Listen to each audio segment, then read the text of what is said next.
Welcome to Tip of the Iceberg Podcast.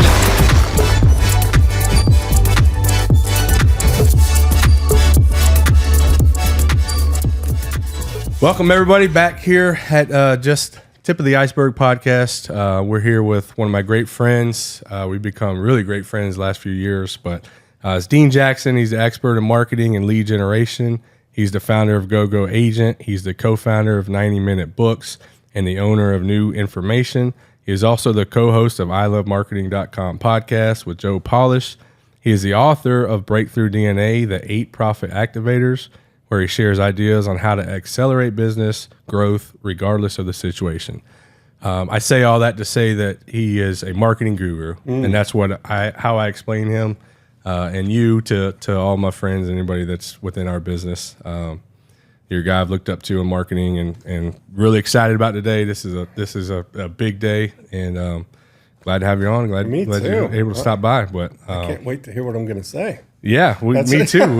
We can censor a lot of this too, so if we need to. Let's just jump right into it. We do a lot of marketing at Iceberg. I've always loved marketing, sales, all that kind of thing within the business side of it.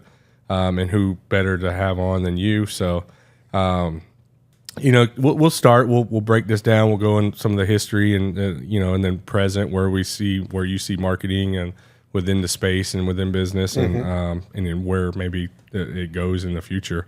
So what's your history? Obviously, being a marketing guru, you've been at this for a while. What has been your history and kind of what got you to this point? But what you've seen along the way that you really loved, and let's get right into it. Well, I started out. I was a tennis player. Started out. So Really? when being here. Okay. I was training at Greenleaf, which in the 80s was like the place to be. Rick Macy had his tennis academy out there. And so I always discovered about me that I was very comfortable in luxury environments. Okay. And I started developing a taste for that. And I realized that that's going to mean being in business. Yeah. It's not, not grinding Sure. on the tennis, the minor leagues of tennis kind of thing, right? I had that epiphany that business would be a great game. And so I started out as a real estate agent in Toronto. It's where I grew up in Toronto. Yeah. And I started learning marketing for my own business.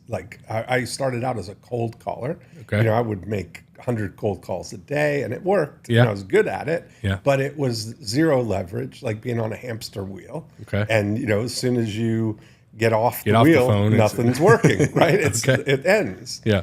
And so I had the great discovery of Dan Kennedy, Jay Abraham, and Gary Halbert all at the same time. And so I really went deep into marketing. Okay. And I also at that time discovered Michael Gerber, the E-Myth. Oh yeah, E-Myth, great book. And I got that spoke to my soul on a deep level, like the idea of building something with the intention of duplicating it 5,000 times. Okay. And building systems that can operate through other people. So as I remember that I really started going deep into direct response. When I first discovered that, I discovered that I could put words on a postcard and mail out 1,500 postcards to apartment complexes. And I still remember the day that I did this. We had a little book for first-time homebuyers on how to buy your first house. And so I sent that to apartment complexes, 1,500 apartments. And I remember pulling into our office, and there were, it was ground floor, but they were all glass like this. You walk in, and Joanne, as I pulled in the parking lot, the secretary, she was waving something over her head, and I couldn't tell what it was, but I walk in, and she presented me this little stack with a rubber band around it of these business reply cards that people had sent back to get a copy of the book for first-time buyers. And I still get that giddy feeling because I knew in that moment that I would never make another cold call again. You knew that was the day. That was the day. That Yeah. was it. And so I went in, and instead of making cold calls, I started calling these people. who had filled in. This was before internet, no internet. Sure. This was the way you respond for things. And I called them, and they were all friendly, and they all knew why I was calling. They all wanted the book. They were interested in buying a house. I spoke to 6 of the 11 of them that first day, and it was just like that was the end, you know. And I really started then developing all of my. That's when you noticed it was really fun too, I guess, because the response that you get from them, I think that's a really cool part about marketing. Right. Yeah. And so I started developing that for my own business, and started then licensing the things that I was doing to other realtors. I had 40 realtors around Toronto that I had licensed my systems to. And then I partnered up with Joe Stump in California. We built a big coaching company for realtors for the next 15 years. So when you're in California, did you go from... I wasn't in California. I was going back and forth between Florida and Toronto. And the company was located in California, but we were doing big, 600 or 800 person seminars once a month for 15 years in a row. That's awesome. We did that. So I was doing all of the marketing to get people to the workshops, we would do free half-day workshops to sell tickets to the 3-day event. And then at the 3-day event, we would offer our $5,000 coaching program. And so we built a big business around doing that over the 15 years. And then in 2009, we stopped doing that. There were 3 of us, and we kind of exited from that internally. And and then I started the I Love Marketing podcast with Joe Polish in 2011. And built built that up. So. Well, I know in that you talk really about the before, during, and after. You've explained this to me several times, and we've really gravitated to a lot of that. But explain that process within the marketing and the whole journey, I guess. That was something that I discovered early on. I discovered that for the real estate and all these things that are applicable to real estate, where I was just taking them and making them apply now to all businesses, right? And so the big premise is that we look at your business as 3 separate businesses under one umbrella, right? And we call it the before unit, the during unit, and the after unit. And the during unit is the easiest part to understand, because that's the part of the business that does what it is you do now, or whatever it is. It's what, when you look at it, that somebody calls up to get their HVAC serviced or to get a new, you go out, you do it, you install it, they pay you, and then you're back, and then you're dispatched out again, right? That's the during unit of the business, which everybody understands. Then we look at the before unit as a separate business whose only job is to be a supplier to the during unit. The only thing the before unit does is find people who need or want that HVAC, when they're in the during, that to deliver them to they already the have during. Somebody set up at that point.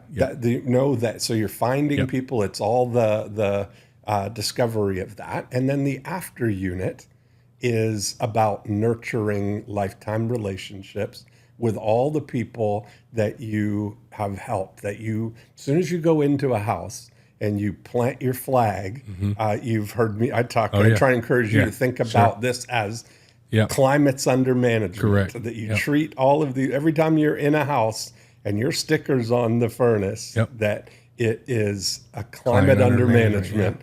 And everything that they're going to need over the lifetime of their living in that climate, you're the one that they think of. That there's no other reason for them to go anywhere else. And so we look at that, and each of those business units has its own set of guiding metrics and its own ways of measuring its independent success. When was the point that you found out that you become really good at marketing? When was the point that you noticed, or that you saw maybe a bigger picture of outside of real estate, that this could work for other business types or business sectors, and what drove you to get to that always, I'm very entrepreneurial. I've always had all kinds of things going on. So even while doing the other things, like what I learned about developing all of the systems for my own real estate business and then packaging them up in a way to offer them to other real estate agents, that's a separate business. That's not real estate. And then when we built the big coaching company, all of the things you're doing marketing to learn all of those things, you know, and it just layers up. It's transcendent, you know, like I work with a lot of entrepreneurs and people who do coaching but every layer is the same thing. We realized with one of my clients, he coaches and I realized that we said, you know, listen, like you're paying me money to give you ideas and guidance on how to get other coaches to give you money to show them how to get other people to give them money to get a result. It's a circle of life. 5 layers removed from the actual frontline result, you know? Great. Was that the point too where you digital really came on the scene for you? So and digital, what was that 1997, like? I had the blessing of learning marketing pre-internet. And that's where everything was accountable. Like you had to, when you're sending direct mail or you're running a magazine ad, you can't, you're pot committed at the time you're doing it. You can't like run $100 test on Facebook and see this one is clearly the winner. You've got to make up your mind there, right? And so the good news is that I learned that no matter what the vehicle, the principles of marketing are universal and timeless. I mean, you go back all the very, you know, the from the early 1900s, all of the psychology in direct mail and marketing and salesmanship were established. The rules of human psychology of how we're the same motivated. To this day still. Yeah, exactly. It's just we have different vehicles now. Yeah. And I'm a firm believer that you market in all categories. Yeah. You know, digital branding, print, and so forth. And I think you find niches in each one. So with the before, during, and after, do you really focus on certain types of the marketing? Yeah, because when you look at the before unit is finding people that you don't know, that have not done business with you, but have a need. So if we just take Lake Wales, for instance, there are, how many climates are there potentially in Lake Wales to manage? Sure. And some, they have a furnace or an AC or whatever element. And they either have a need or they don't. They know you or they don't. You know, or they know somebody. And the great news, what we're really looking for is the people who have a need and don't know anybody else to turn to. So they turn to you. And then as soon as they do that, as soon as you are in there, you're delivering an amazing experience for people. You're providing great value. You're getting the job done in a way that makes them happy.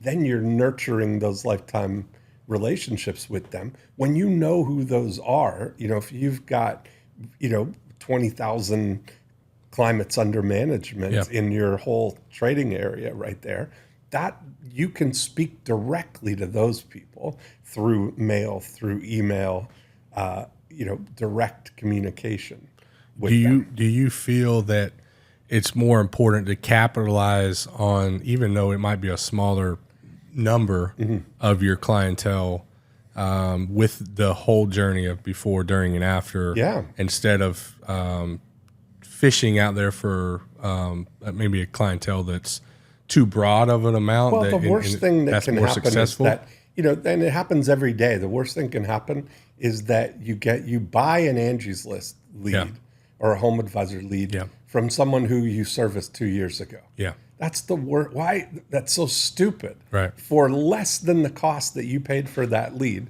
you could be in touch with that person every month. Already, yeah. You know what I'm saying? It's like so It's an incubator. low. It's so low cost. Yeah. So then how do you, after you get that sale, even the before and then the during process, and you gain that client, why is it so important, and what's the best way to keep the after and keep that relationship established, and what have you found? Well, you to look make at sure? it that, so certainly you want to establish, I use a word for brand. Yep. You want to establish your brand, and the brand is a buying reflex affecting now decisions. So wow. Yeah. whenever they have great. any need, that the first reactive, the reflex is, we got to call Iceberg. Yep. Right. So we're trying to establish in the minds of as many people as we can that buying reflex. That's what we're trying to establish, right? So with the people who know you, like you, trust you, they've already done business with you, and now you're staying in touch with them. Why would they've got a guy? Right. We want to have a guy. Yeah. I got a guy. Yeah. That you want. We want. I know that. somebody that knows something. Right. But that's the thing, is we want to. Dan Sullivan had founder of Strategic Coach. He always says a word that we want to grant people monopolies. We want to grant people monopolies. We want to have that handled. Yeah. That if you've got. I think it's a comfortability Yes, thing. that's that you it. have I don't want to somebody have to that's- go out and now take a chance on somebody else. I feel sad for all the people that have to call Home Advisor or Angie's List, because what they're saying is, I don't have a guy. Yeah. And because I don't have a guy, I don't trust myself to do the research. I'm going to call Home Advisor or Angie's List, which gives Because me I need a guy. kind of sense Yeah. that somebody's screening these people to some level. Right. Right. But it's so, when you start looking at in the after unit, the lifetime value and the referral value of these people. Yeah. That's really where the big benefit Yeah, comes. I think that's referrals. Speaking of referrals, you have a really interesting take on referrals and how, you've explained this to me a lot about the referral. Everybody gives $100 here or there to go refer somebody. You get this, you get that. But it's really the psychology, and speak to that on a I think on a higher level. That of people, what's so important. the fundamental thing is that most business owners think that people give referrals as a favor to them, and you have to get people. You have to go and kind of ask them politely, "Would you please refer me?" Like you're trying to get them to do something for you. But the reality is that the reason we refer is not for you. It's because it raises our status in the herd. Yeah. It that's raises what I love about our the herd. status of, and that's true. Ever since we started playing the cooperation game as a species, we have to prove our value to our tribe, which is our top 150 people that we know, that we always want to look out for them, knowing that we can count on them if we need to, or that they can count on us. We want to not let them down. We're all better off because of it, right? So if you can understand that we're seeking those opportunities out. We're looking for opportunities to add value to our tribe, and that when you realize then it's not about incentivizing it, because it's not that in a lot of ways. You notice that people, when you're telling somebody about something, we're almost super cautious to tell them, I'm not getting anything. I don't have anything. Doesn't matter. No skin in this game. Exactly. That you're really, it's coming from a sincere place, right? Because we don't want to feel like there's a bounty on there. Right. So we're doing it because you don't want nobody to one up you either within the herd. Right. You want to stay. We want them to be, psychically indebted to us because we solved that problem. Right. Yeah. So you think about, most of the time, people are not doing like preventative HVAC stuff. Like, let's just get it checked and Sure. do the same. It's typically a problem. Yep. Something's Yeah. going on. This Yeah. It's summer and it's And hot. it's 100 degrees Yeah, in their exactly. house This and AC yeah. ain't blowing cold Right. enough, right? Yeah. Get somebody. They out wake here. up in the morning, they're in a pool of sweat. and- Exactly. Right. That's Yeah, the thing. something's wrong here. Yes. And so they're typically going to talk to their inner circle Right. about this. They're probably having, man, this AC is just not burning. Yeah. And what we need is to establish in the after unit all need of to be the their climates guy. under management that they're able to say, oh, I got a guy, got a guy, and yeah. I got a certificate, I got a gift card for a free tune-up. Right. Right. know, I already have that ready and waiting. That's exactly it. And that's I think too, when you talk about, let's get on the point of B2B strategy. I think that's an underutilized strategy within our space, home services in general. I think that you go back to the referral, but it's also other businesses or other electricians or whatever that's in home services space. What's a great strategy to generate a great B2B relationship, but also to market through other businesses that maybe are within that herd, that I know a guy that knows the Well, you expertise. think about it. So you're talking about like with other non-competitive, Yes, correct, complementary correct, yes, services. yes. So you look at your bubble here. So Yep. you say Polk County or Yeah. whatever the thing is. You happen to have 20,000 or whatever climates under management. Yeah. That you've got a relationship. They know who you are. You know, our friend Billy Yeah. doing electrical. flight, yep. He's got 10,000, Yeah.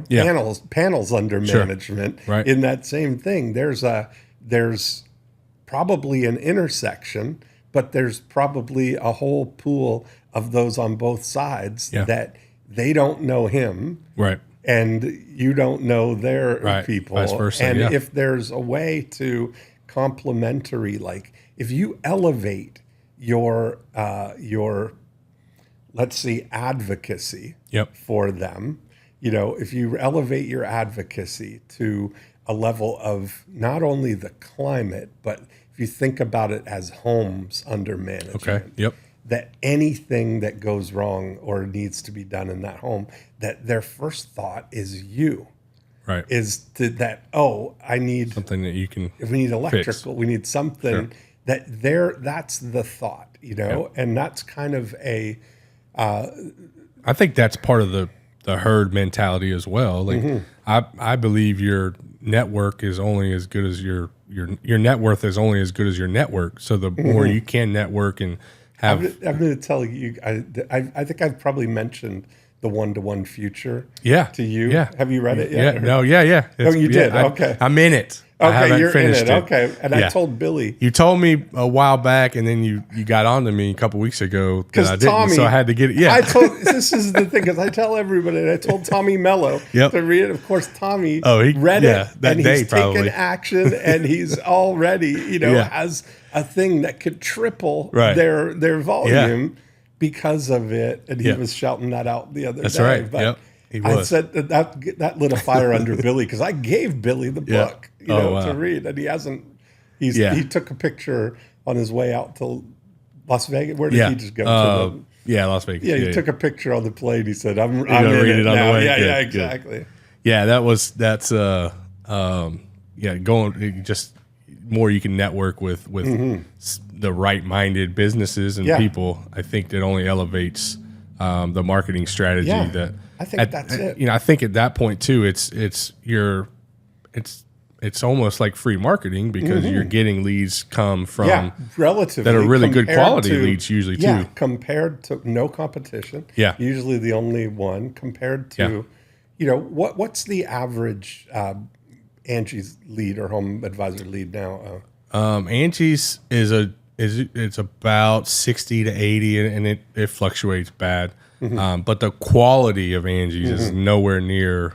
We might sell 10% or something of something like that of an Angie lead. $600 into and you're thing, right. right. So you look at that. So the actual lead might not be as expensive, but the cost of sale, like your average ticket, are drastically lower than obviously a better quality. But you somebody look at that's that, branded you search could of looking for send- you or whatever. Yeah, for $60. Yeah. You could send a postcard every month Yep. to your person for 5 years. Yeah.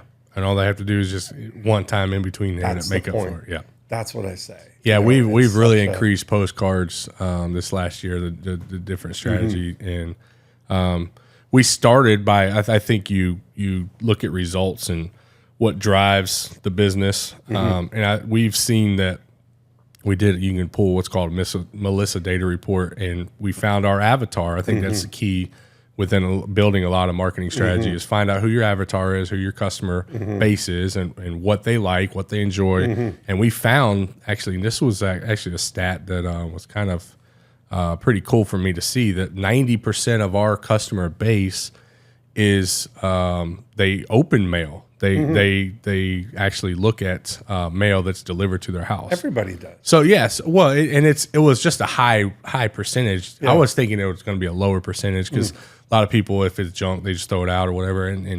But we were really high, and so we shifted a little bit of our marketing strategy, and we really went all in on postcards, and we send out 10,000 or so a week with plumbing and HVAC and different services. And the key, I think, and maybe you can speak a little bit on this, the key is to get the attention, I guess. What have you seen really that works really well within postcards? Because there's obviously a lot of competitors, maybe not within your same business, but when you open the mail every single day, there's going to be several postcards or quote unquote junk mail. How do you stand out in that stack? That they stop? Because I think most people like me, when they open the mail, it's usually standing over the trash can. Yes. And it's trash. Yeah. But if it's something catches my eye, I put it to the side. Right. So how do you get to be put to the side Yeah. and be something that maybe this value becomes that during? There's something that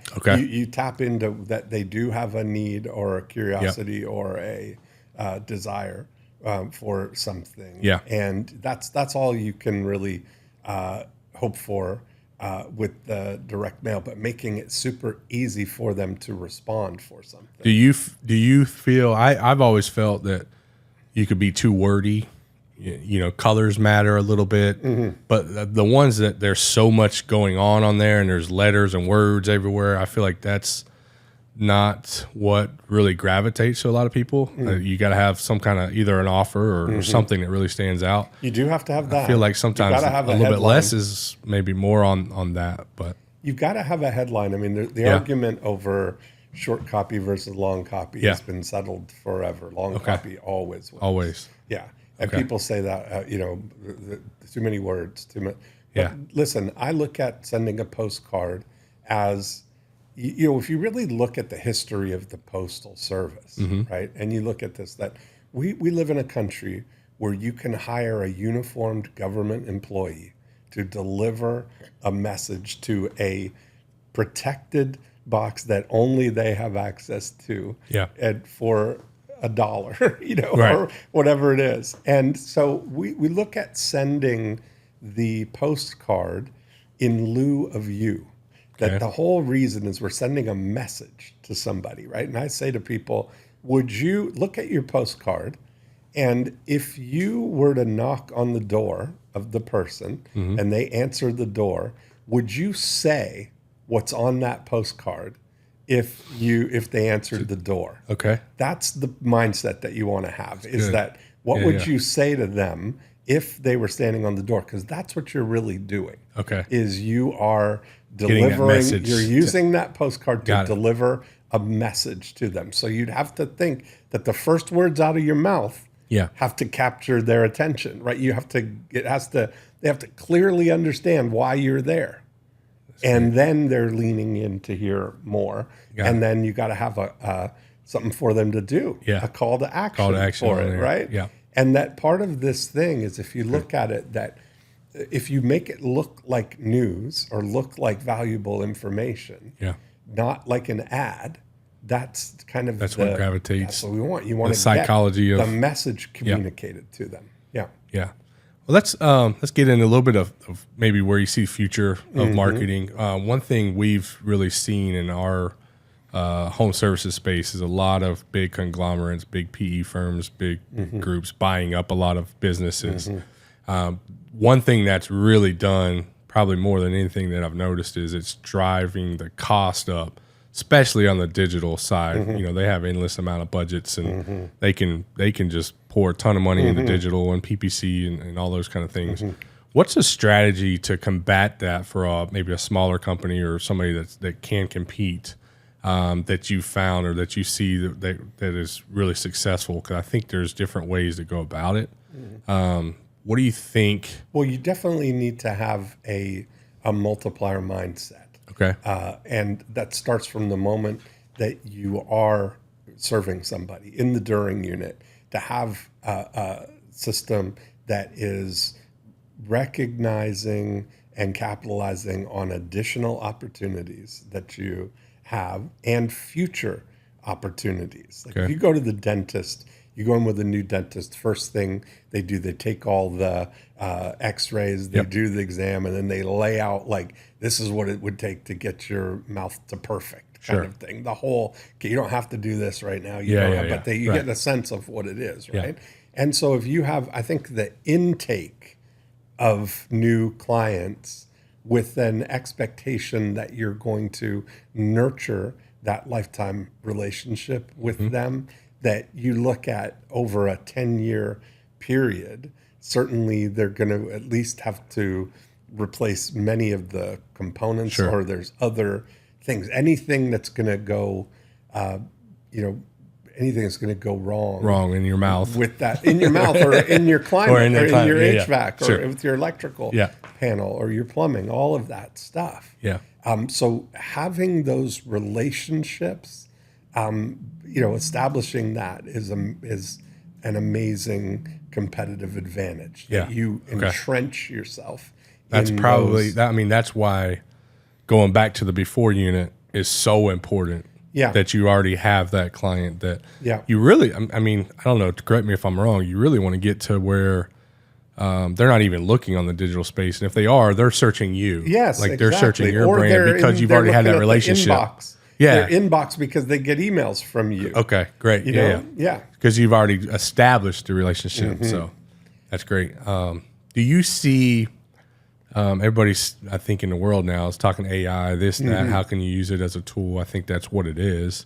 You still need the human element, especially in home services. How do you see AI really affecting, either good or bad, marketing, within? I think we're going to get to a point where in the not too distant future that people are going to prefer to interact with an AI on a customer service basis or an inquiry basis. That it's getting so good now. That it is. And I fast. think, exactly. I can talk to somebody right now, zero latency. They know everything. They can do everything I need. And it doesn't have the human error maybe possibly within there too. Yes, exactly. So how do you within marketing, I guess, where do you see? I think you embrace it. I think you've really got to be looking at that. And I think that the data analysis and the things of really having good data, I think if I were doing this, I would be looking at my intake, in the during unit. I'd be looking at really having great data collection while we're there, and I think that's one thing we really strive to do, especially within AI. We've added AI tools within everything of our process and data tracking, and because I think that gets us the data faster and we can move faster. And I really feel the companies that can move faster nowadays are the ones that's really going to gain the marketing channels a lot faster and grow and scale. Any kind of sensors and management, monitoring of things. If there's a way to monitor just the slightest temperature variations or breakdowns in something, or even the air quality things. I don't know what's all available. We have that. We have sensors with plumbing and HVAC that monitors moisture. Like if there's a plumbing leak, it can really be proactive and catch a lot of those things before it water goes everywhere and you got to replace a $50,000 floor or ceiling or whatever. So we have that, and then HVAC same way within the drain lines and the thermostats it controls and monitors. It also can help efficiency, so it keeps it running efficiently and prevents anything restriction, like when your filter needs to be changed, all those things. It stays ahead of that. So we do monitor anything and everything, and again, it goes back to when people can pull it up through their app or the app based and see what it'll tell you what it's doing. So it takes the human element out of it. That I think nowadays it seems like more and more people just don't want to deal with people. I mean, I don't want to deal with them on the roads when I'm driving around here and this and that and certain things. You get on the phone and it's I remember crazy. seeing pre-COVID. Or not pre-COVID, but pre-Chat GPT. Okay. Remember, Which was probably pre-COVID. 3 years ago. Yeah. I remember seeing somebody had a tweet thing. It was one of these like macroeconomic guys that was talking about things, and the words that he said were that no matter how bullish you are on AI and the blockchain circa 2030, you are insufficiently bullish. Wow. It's like, and I think great. that we see that now, that if you play around with ChatGPT. Oh yeah. We use it. Yeah. Anything and everything. And now they've got the operator level where it can do deep research and do things.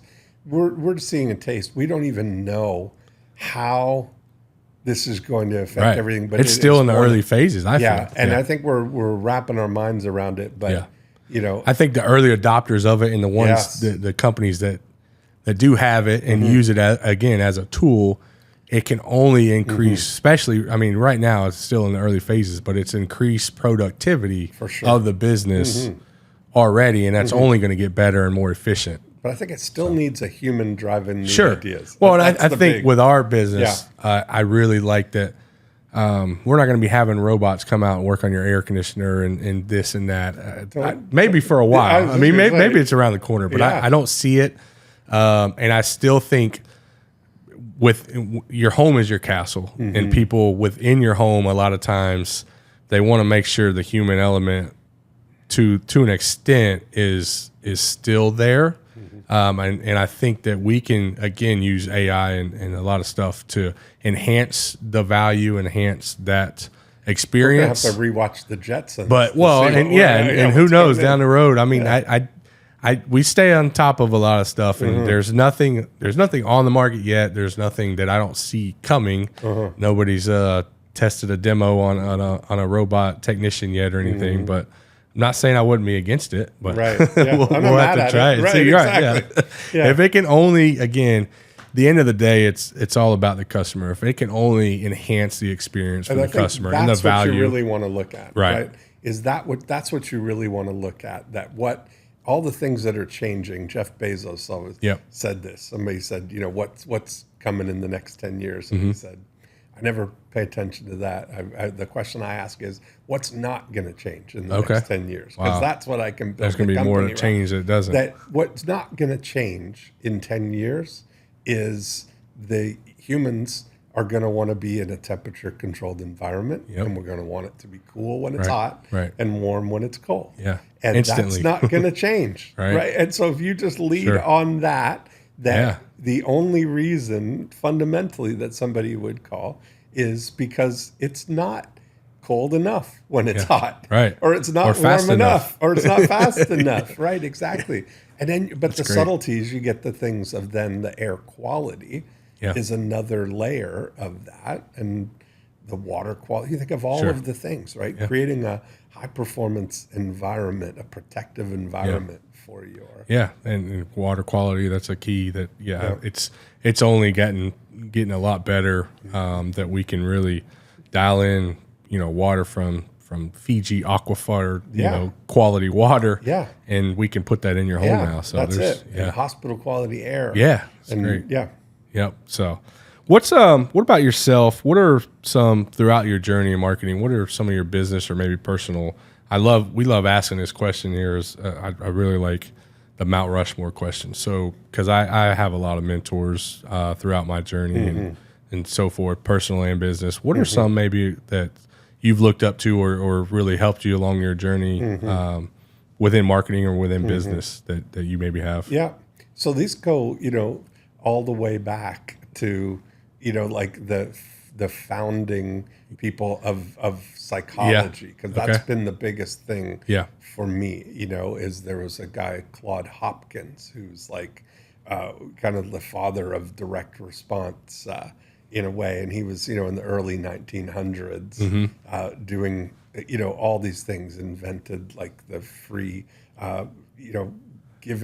advertising new products by offering it for free to people that they bring into the grocer to get this. And so those Albert Lasker, there's a great book that he had called The Man Who Sold America. He had the biggest advertiser. He's kind of the founder of advertising. So going really deep on those principal things, and then the psychology stuff of, one of the most impactful books that I read was called How to Argue and Win Every Time by Jerry Spence, who's an attorney on the thing. And then Robert Cialdini with Influence. Oh, yeah, Influence is great. All of those things. So understanding how and why our minds, what we're motivated by, those things aren't going to change. And it's just the vehicles that we have it. And I think if you just take that giving people what they want, understanding what's going on in people's minds, and thinking as an advocate from their perspective, what's going to be the easiest way to get introduced to somebody, Great. Yeah, you mentioned a couple of great books. Is there any other books that, we talk books all the time, and you recommended a lot to me, and we read, and that's just how we are constantly improving and how we always want to get better. Are there any other influential books that you would really recommend, and also maybe even podcasts? And I do want you to touch on your premise of your podcast, the more cheese, less whiskers. Yes. And I just love that, and I love the story behind it of why you called it that, and if you can share a little bit of that. Sure, exactly. So, my More Cheese, Less Whiskers podcast was, I started because like I said, I'm always studying motivation, why people do the stuff. And I was curious as to why all these psychological studies use mice in the examples, right? Like right, and everything. and so I found out it's because motivationally they are very similar to humans, right? Like you just imagine we're humans. We've got this little mouse brain, just happen to be wrapped in a bigger frontal, logical brain. But I started thinking, okay, if you're a mouse, it's a pretty simple life, right? The two prime directives of a mouse are get cheese, avoid cats. That's the whole thing if you're a mouse, right? Okay. And I realized that cheese metaphorically is the good things that we want. And you don't have to motivate a mouse to try some cheese. It's constantly seeking it out, right? Okay. If you put cheese on the other side of that door, it'll chew a wall, chew through the door to get to it. Yeah. But as soon as it sees or senses a cat or whiskers, it'll run away, because they realize that of the two prime directives, get cheese, avoid cats, it's far more important that I stay alive. Than if I don't get this cheese, I'm not going to die. But if I don't, and that, so we're genetically wired to avoid risk more than we are to seek pleasure, right? So if you can do that in a way that reduces the chance that the bad thing, the cat, is going to happen, that's a real thing. So I thought, as a marketer, that's really what our prime directive is. More cheese, less whiskers. If you just give people, focus on the positive, have them have a great experience, that's the big big win. That's so good. I love the whole premise of that. It makes so much sense, especially within marketing. We can use that. That'll preach, as they say. So that'll preach, exactly. So let's close us out here. I appreciate again for coming on and maybe something we didn't talk about today or something that you want to share to the listeners if there's anything extra or, just close us out with something that maybe you're thinking about that could really. I think that's so the big thing, if I can summarize or put it all together, is that the prize jewel of everything that you're looking to do is build a super strong after unit in your business. That it's all about that, right? Okay. And so I've mentioned the one-to-one future. I'm mentioning it to everybody. It's 30 years old. It was way out there talking about the future of preparing for what's coming then. But here we are now, and it's here.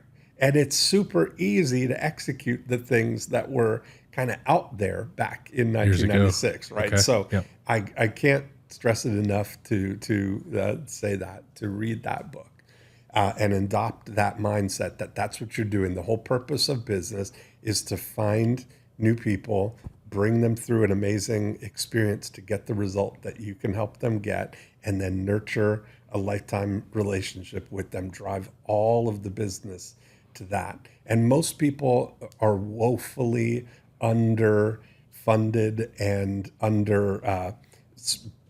staffed or taking attention to this after unit. Everybody's completely focused on the before unit, and they're spending, it's totally a math equation. I mean, look at Tommy, Mello measures this whole thing that you're looking at what the expenditure is. Right. But most people, when they say that, they're spending 12%, 13, 14%, whatever it is on marketing of their total revenue, right? But they don't really account that maybe a third of that revenue is coming from your after unit, whether you're doing anything to orchestrate it or not. They're underperforming in there, but that means that essentially you're really spending 25% or 30% on of that amount, of the before, and there's so much more leverage. And I think after. That's just part of the strategy is how much more market share can you take, and that's where the after unit is. That should be building every year. How much more market share can you take, and if you design things correctly with the before, the during, and the after, that should always just continue to build and add to the total revenue. Therefore. Well, Dean, this has been great. Thank you for coming on. I love your place here. This is fun. Great. This is a great time, and looking forward to the next time. And again, appreciate everything you've done. Everybody, again, this was another great podcast. And again, the conversation is always just the tip. Thank you guys. Have a great day.